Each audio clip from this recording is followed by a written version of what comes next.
السلام عليكم، مرحبا بكم اليوم في فيديو جديد في قناة شمس الحياة. وصفتنا اليوم غتكون كيك يومي كيجي جديد وخفيف وزوين بزاف وسهل التحضير. الا عجبتكم الوصفه ما تنساوش تابوناو في القناه باش يوصلكم جديد الوصفات، وما تنساوش ديروا لايك. على بركه الله نبداو بالمقادير.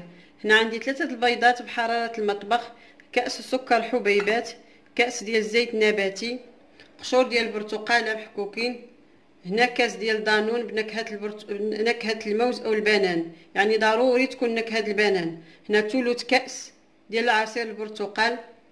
هنا عندي 250 غرام ديال الدقيق الابيض، ونقدر نزيد ونقدر ننقص على حسب النوعيه ديال الدقيق.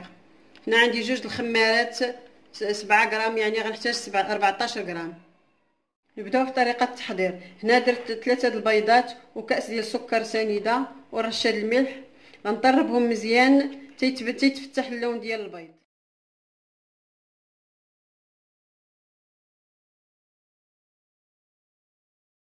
وكيف كتشوفوا اللون ديال البيض تبدل ليا، غادي نزيد فوق منه قشور البرتقال،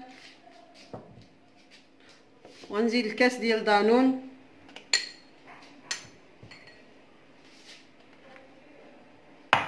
وغادي نطرب مزيان عاوتاني. دابا غنبقى نزيد في الزيت تدريجيا.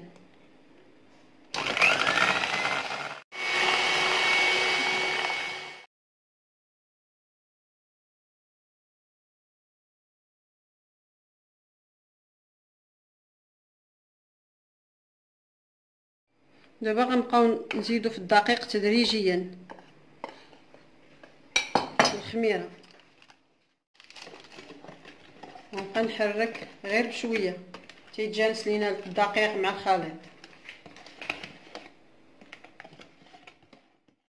دابا غنزيدو الكميه المتبقيه،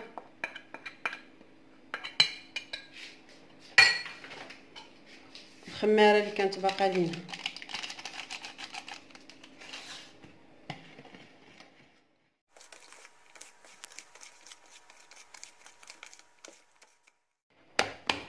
دابا كيف كتشوفوا كيبان لكم الخليط بحال راه قاصح شويه، ولكن ما تخافوش حيت بانزال غنضيفوا عليه ديك ثلث كاس ديال البرتقال.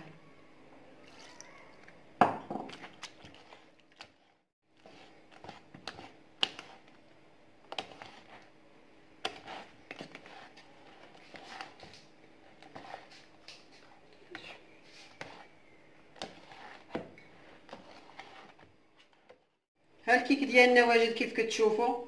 غنديرو في المول مدهون بالزبده ومرشوش بالدقيق الابيض. دابا انا خويته في المول باش غنديرو في الفران. غنديروه في الفران يكون سخون مزيان على 180 درجه.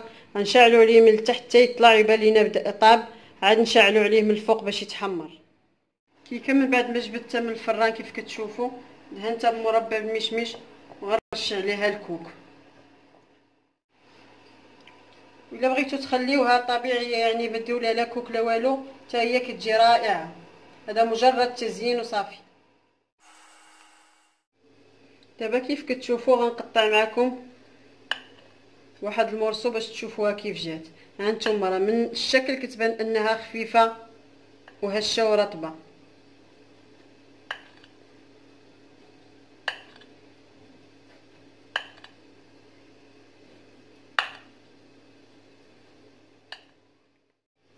شوفوا كيف جات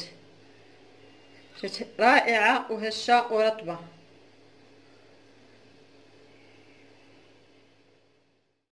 والمذاق جا اروع. الا جربتوها عمركم ما تبقاو تستغناو عليها.